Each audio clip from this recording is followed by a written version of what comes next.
अरे जब तक रहेगा समोसे में आलू अपने टॉपिक से भटक रहे हो, कॉपीराइट मार देगा तो नाचते रहना।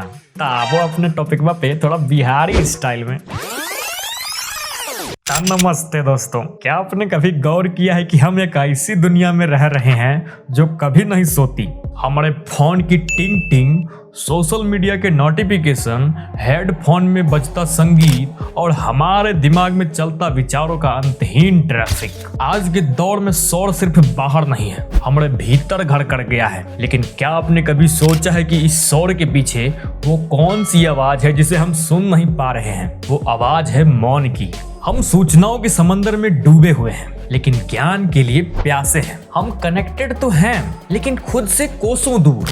हम हर खाली पल को स्क्रॉलिंग से भर देते हैं, क्योंकि हमें डर लगता है उस खामोशी से। हमें लगता है कि अगर हम चुप हो गए तो हम पीछे छूट जाएंगे। पर सच तो यह है कि बिना रुके दौड़ने वाला इंसान अक्सर रास्ता भटक जाता है।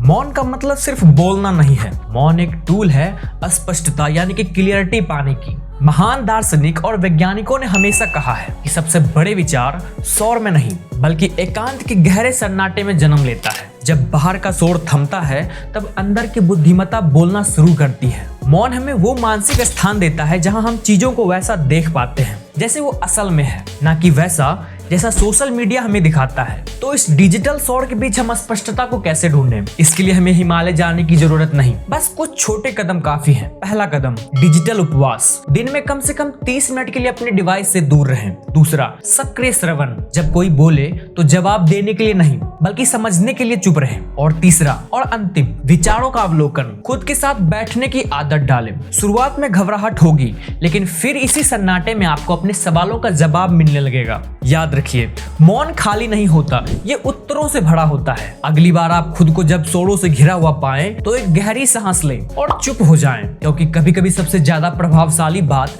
वही होती है जो कहीं नहीं जाती। मौन को अपनाएं, अस्पष्टता को पाएं। आज के लिए बस इतना ही।